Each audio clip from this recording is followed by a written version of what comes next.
Hello and welcome to today's video. My name is Haley, and today is part 2 of 2 discussing the shadow frequency of judgment within this 18th gene key. So if you haven't seen the last video, which is part 1 of 2, discussing the shadow frequency, then I highly recommend you do that, seeing as today is a direct flow of that which we just discussed. I'm trying to find where we left off. Oh, yeah. Talking about how you have a turbulent frequency, as Richard Rudder puts it, or a chaos-inducing or a kind of itchiness about you when you're carrying so much judgment inside of you. And this kind of leaky energy bleeds out onto everyone you meet and encounter if you're holding it. So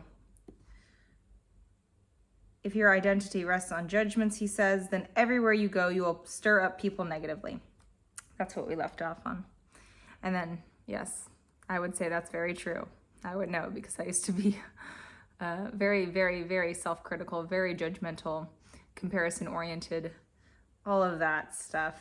I was about to say all that good stuff, but none of that is good stuff.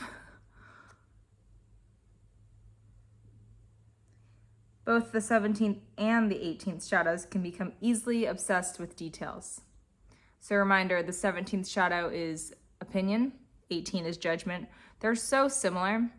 They're so similar. And like he says here, both are obsessed with minuscule details that really don't matter to anyone except the individual.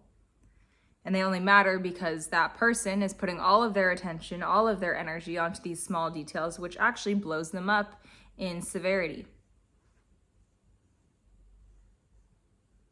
The victim mind can fixate on the teeniest, most irrelevant details in life and blow things far out of proportion. So I'll give you guys a very simple example. I used to be a model, right? And so when I was operating from both these shadow frequencies primarily, like literally almost 100% of me was opinion judgment based, if I really think back to even like 3 years ago. And I can attest to this statement of being obsessed with small details. Like little things. If my waist measurement was like a quarter of an inch bigger than it was a few days before, I'd freak out. If the salad came out and the dressing was on the salad, not on the side, I'd freak out. I'd take a bite of an apple and I'd be like, oh my gosh, that was 3 calories.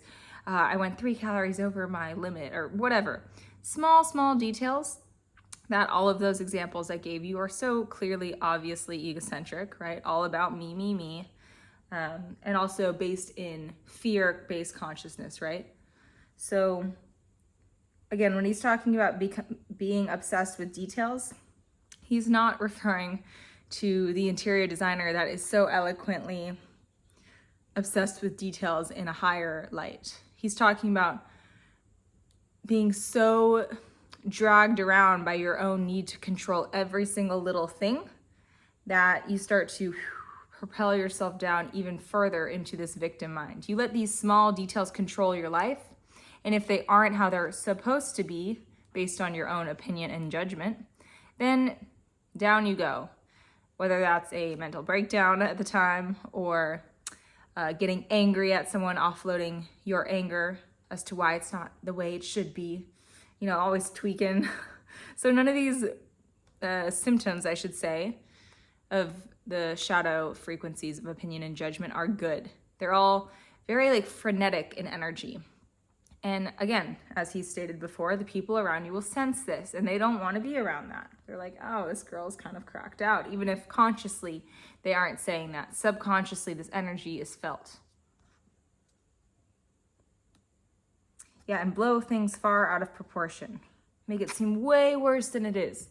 In the grand scheme of reality, if I back then took a bite of an apple and it was 3 calories more, it's actually not the end of the world, right? If I go X amount over the limit, first of all, there should be no limit, right? I'm referring to when I was extremely mentally ill and had an eating disorder. But my point being is at the time, even in that scenario, far out of proportion. Oh my gosh, like it's the end of the world. And truly, the person who is driven by these energies genuinely thinks it's the end of their world. Because to a certain degree it is, right? The ego, which is in the driver's seat, and the person who's embodying these frequencies, anytime it gets knocked out of control, it feels like its world is ending, like it might die. So that's the energies behind that. So I read that and I was like, oh, yeah, I can relate. All judgment is self-judgment. Classic, right? You know, even everything you experience in your reality is ultimately a reflection of yourself. All these very woo-woo reminders that are very true. But I like this one. All judgment is self-judgment. Because, you know, as I sit here now, I'm definitely much, much, much less self-judgmental. And I would say much less judgmental overall, because once again, each is a reflection of the other. And sometimes when I witness someone judging me, whether they voice it verbally or just kind of give me a look, or, you know, I know people think things, we all do. And sometimes when I observe people judging me, I come back to this sentence and just remember that all judgment is self-judgment. This person is struggling. This person is projecting their own insecurity and judgment onto whatever happens to be there, which at the time is me. And it actually has nothing to do with me. So I like to carry this reminder for me, because one thing he doesn't discuss in here in this chapter, which I think is actually very relevant, is the fear of being judged, right? This chapter is all about the judgmenter who is self-critical and judging others. But one thing he doesn't mention, which I think is a very real struggle, I know I struggle with it sometimes, is the fear of others judging me. And so let this kind of be something to return to if you who's watching also struggles with that, caring what other people think, giving a fuck. These are other ways to say fear of judgment. So if you also struggle with that, just remember that all judgment that's coming at you is ultimately self-judgment. These people out here that are projecting onto you have issues, are operating from this shadow frequency to a certain degree, and you just happen to be a convenient dumping grounds at this moment as this judgment is surfacing in their being. So having compassion for that, right? And compassion is, I understand why you're projectile vomiting your judgment onto me. I do understand. You know, you happen to be feeling this way. I happen to be right here. It's convenient dumping grounds, but that doesn't mean that I agree, right? So compassion is a very balanced energy, but that's a whole nother rabbit hole. So I'm sure we'll go over compassion in the future. If not, I will at some point make a video about compassion.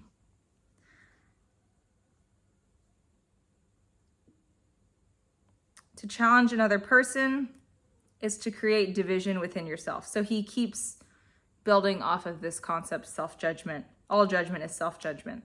Every time I judge, or every time someone else judges me, division is created in the individual that partakes in the judging. I cut myself even more when I judge. I divide myself more, which means my brain and heart are even less linked than they were prior to me making more judgment.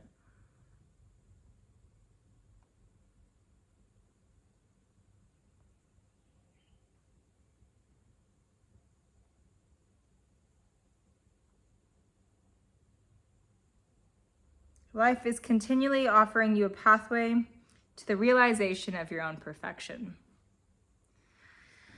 It's true.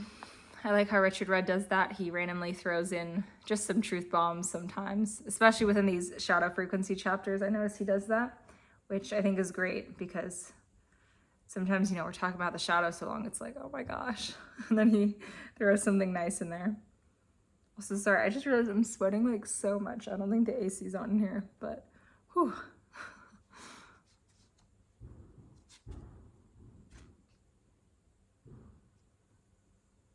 This actually just made me think of a contemplation, me sweating and being like, oh my gosh, I'm sweating so much. what is something that you are scared for being judged for? Right? You're scared of someone else saying like, oh, you're not skinny enough, or ew, you sweat too much, or oh my God, you dress like so yesterday, or I don't know, you're not good at sports. What is something that you're like, if someone told me that, my ego would start to crumble and freak out. We all have something. And yeah, I think it's interesting to contemplate that and then just sit with it and get to this place of remembrance that anything and everything I myself am attached to as an identity is not who I really am, right? Say I'm a surfer and someone comes along and is like, oh, you suck. And I'm like, ow, really? You think I suck? Like, this is all internal, right? And you take that judgment, you take their judgment as your own. And just remembering that whether you surf good or not, they can't see clearly anyways. But even besides the fact, however you critique yourself in your own surfing game, is ultimately irrelevant to your soul and your life's evolution. At a soul-based level, all that really matters is presence and being in your loving reality. So cheesy, but so true. So I think it's interesting to recognize where your ego would take a hit, and then remembering the truth, which is this has no effect on my soul's evolution. Whether I surf good or not, I still fulfill my purpose of being here right now, which is my purpose is presence. I've talked about that in, I don't even know what Gene Keys ago, I offered a universal purpose as presence. So take that or leave that, but interesting to contemplate.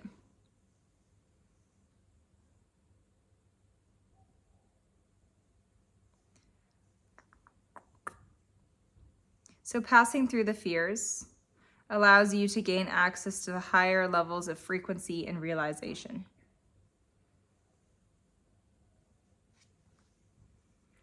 This is true. And he's just talking about fear in general here, so he kind of takes us down a little side path. Passing through any and all fears allows higher level frequencies and realization. So, for instance, if we're going to bring this back to the shadow of judgment, let's say, real life example for me.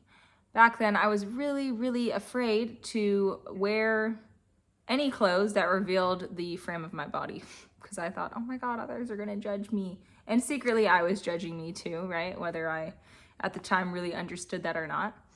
But I was so scared of presenting myself in the way I actually was that for years I wore like oversized clothes and like called it trendy. Like my dad totally noticed too. He's like, why are you wearing that? It's like 3 sizes too big for you. And eventually came the day where I realized I gotta stop doing this because the reason I dress oversized is out of a fear-based consciousness, right? Ultimately, the only reason that motivates me to dress this way is because I'm scared that people will see what I look like. So one day I decided to get over myself and then start wearing clothes that actually fit me. And in that process, I will say that this statement is true. You gain access to higher frequency levels. Another way to say that is you gain access to a new level of loving reality, to new opportunities, to new synchronicities, to new senses of freedom, right? Oh, now I can actually wear whatever I want because I've finally granted myself that permission. So it's not as mystical as it seems, this statement, but it's true that in passing through your fears, head first right toward them and saying, you know what, even though I'm scared, I'm still gonna do it because I know that that's what love would do. Does unlock new realizations, which is, oh, it's actually not that bad, right? No one's actually judging me as much as I thought they would. And also unlocking higher levels of frequency, synchronicity, and opportunity. Okay, so second contemplation, back to back here. What is a fear you have? Which is, oh, bless me. What is a fear you have? And how can you start to cultivate the courage you need to go headfirst into that? Remember, holding the knowing that as I move through this fear, I literally gain access to a higher level of loving reality. I literally download realization and freedom into my vessel as I move through this fear. And one thing I'll emphasize is, even in the courageous decision to start moving through the fear, it doesn't mean that you're not scared. You might still be very scared. I was still very scared at the time. But in choosing to carry on toward that fear, as the kind of anxiety comes up, and reminding the body, it's okay, you walk yourself home to that freedom, to that new level of reality. So what is it for you? What's a fear that you kind of deep down know? Yeah, it's time to unpack that. It's time to courageously charge that.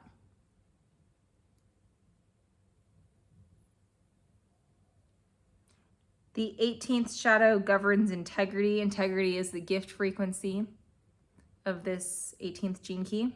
It's all mental, right? So it's all about the mind. The secret of this shadow is the gradual realization that your outer life is your greater body.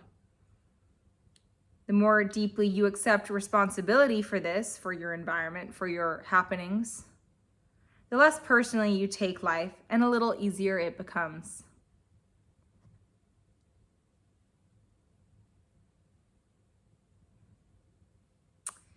Yep, that's true. But that's, taking responsibility for the days that are easy to take accountability for. And then also taking responsibility for the days where you're like, this sucks, but somehow I created this. So that's interesting to note. But in order to escape the victim mind and escape the suffering, one has to download this realization and live it. Right? Because the victim mind says, oh, this is happening to me. Oh, poor me. Oh, I can't do anything about it. Whereas again, the inverse of all this, which he just said here, is this is not happening to me. This is happening because of me, and perhaps even for me, depending how you want to look at that. And it is an opportunity for me to transmute, right? Energy is neither created nor destroyed, meaning I can take this now scenario and see what I can learn from it in order to elevate into a new and higher octave. So escaping the victim mind is firmly deciding, this is not happening to me. It's not that I can't do anything. It's the stopping complaining, worrying, and gossiping and saying, okay, I see things as they are. And I don't know how, but I do know I created this with my thoughts, with my energy. And so if I created it, that means I can not only uncreate it, but also create something better, something more loving, something more freeing. And it's not until a person gets to this point that they start to enter into the gift frequency of integrity, right? Because the truth is you did create this, your reality. And integrity is synonymous with truth. So in order to elevate into the kingdom of integrity, a person needs to have that admittance, right? Literally the I admit, I created this, I'm not a victim. This person's excited. They're like, let's get to work. Clearly some things need to change.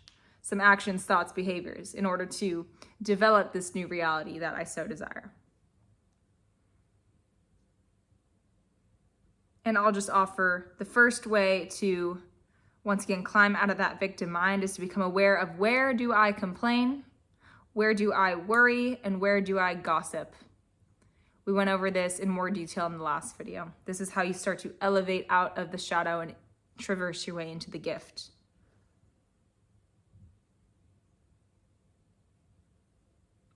Okay, and lastly, within this chapter, going over the repressive nature and the reactive nature of judgment. Repressive is inferiority, feeling less than. And this develops through our initial relationship with our parents, and particularly, that's a whole mouthful, particularly, I can't say that word, it makes me laugh. Okay, you know what I'm trying to say, particularly during our teen years, That's so hard for me to say. If our parents judge us harshly, of course, these patterns of self-judgment set in. And actually, one thing he doesn't say, but I'll just add from my own experience, is if you live with parents that judge themselves harshly, are extremely hard on themselves, have extremely high standards for themselves, then of course you too, as the little kid sponge you are, will soak up that energy, and it will more likely than not also manifest in your reality as self-judgmental and holding yourself to extremely high and unhealthy standards. You are a byproduct of your environment, especially in those early years.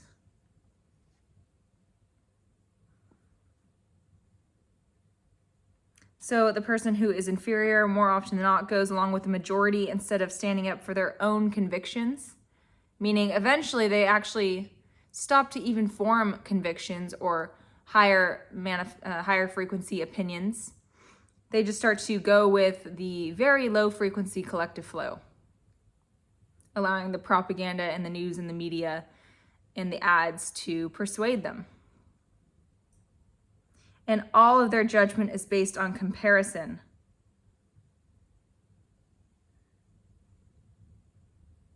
It's a constant habit of undermining yourself, right? Of sabotaging yourself, of crippling anxiety, of compromise and comparison. Yeah, that sounds pretty familiar to me. So if you're struggling with this repressive nature of the shadow frequency of judgment, inferiority, you know you are if self-comparison is a huge thing for you. If you find yourself always checking outside of you to see if where you are is good enough, how you look is good enough. Oh, what does she look like? Oh, what does the magazine say? What's the current trend? There's no sense of self, of sturdiness without this outer comparison, which is an illusion, right? And you're depending on these illusions to hold up who you are because you've sold away your opinion so many times that you don't even know who you are. It's a pretty deep hole to climb out of. I would know. And then the reactive nature of superiority. And it's funny because actually I read this part and I thought, I saw myself in that too, for sure. So just want to emphasize here, you who's watching this can have struggled with one of these natures, repressive or reactive, both of these natures, or none of them, obviously, if you're already in the gift frequency, which if you are, but also even if you're not, because it's all just a part of the journey, right? And yeah, actually I should be careful about saying one part of the journey is more necessary than another, because it's in going through the shadow that a person can reach more people as they step into the light. So scratch that last little thing right there. But the reactive nature is superiority, complete opposite of inferiority. And this person feels superior, feels better than. There's an arrogance, there's kind of like a fakeness coming off of them. Sometimes this person actually pretends to be nice, but really on the inside they're like, ew, I can't believe she's wearing that. That's so last season. Or whatever, right? There's a constant need to challenge any authority figure, anyone in your sphere that might be even coming close to one-upping you. You feel the need to challenge that. And this is obviously ultimately rooting out of insecurity, right? The inability to be around people and want to lift them up. Instead, you see it as a threat, this person. And this occurs because our parents don't have strong enough boundaries and instead fall victim to their own self-judgments. Meaning, if your parents did not know how to discipline, you're 2, you throw a tantrum, I want candy. No, not before dinner. I want dinner. Okay, fine, here's the candy. They just fold to get you to be quiet or to momentarily have the instant gratification of silence and peace. If your parent did not know how to uphold boundaries in a healthy way and sit there for the whole tantrum until it passes and show you that I see you, I hear you, I get that it's upsetting and you want candy right now, but honey, I just told you it's not till after dinner. If your parent's not strong enough to hold that frequency, then at a very young age, you learn that if you push someone enough, you can always get what you want. And this urge to challenge translates to your adult life as well. There's a subconscious anger there that the parents were not strong enough to maintain their integrity. And this translates to a deep disrespect of authority. And they believe that they're above it. They believe that they're above everyone for that matter. So this person's identity is built around the undermining of others, whereas their repressive nature is undermining to the self. This person is undermining to others, berating others, putting down others, projecting onto others. Interesting. But yes, that is the full frequency, shadow frequency of the 18th gene key, the healing power of the mind. So let's step into integrity next time and discuss how to really put that healing on. I'll see you guys next time. Hey guys, thanks again for tuning in with me for this Gene Keys episode. I also just wanted to come on here and start promoting my one-to-one coaching that I offer to women and girls ages 16 to 35. If you've followed me on Instagram for a while, you might be a little bit familiar with my story. I was a model in New York City for 5 years, and in that time frame, I did quite some damage. I developed a really severe eating disorder, body dysmorphia, chronic anxiety. Oh my gosh, I couldn't even go out to dinner without thinking about how much calories, how much I'd have to overwork out in order to compensate for what I was eating. All of those issues led to quite a depression and turned into PCOS, and I also lost my menstrual cycle for over 5 years. All of this amalgamation of issues led me to soon realize that something needed to change. I went through much work. Many people helped me to get to where I am now, and I'm so thrilled to say I'm living such a more abundant life, and I don't feel zapped and drained and fear of judgment anymore like I used to. I would love to offer what I've learned through my own embodied experience, the meditative techniques that have gravitated toward me, and the own verified games that I've made up and curated to help you walk home to more of you and who you really are, so that all of these things can stop draining your energy. You know, all the constant comparison to others and to your people on Instagram, all the over-analysis about working out and what you're eating or what you look like. All of these things are not what life's about, as cheesy as it sounds. And I would love to help you come into more unity with you if you struggle with any of these things and you're a woman or girl between the ages of 16 and 35. So feel free to reach out to me if one-on-one coaching sounds resonant. You can feel free to DM me through Instagram or contact me via email, both of which will be left below in the description box. So much love and aloha to you guys, and I'll see you all in the next video.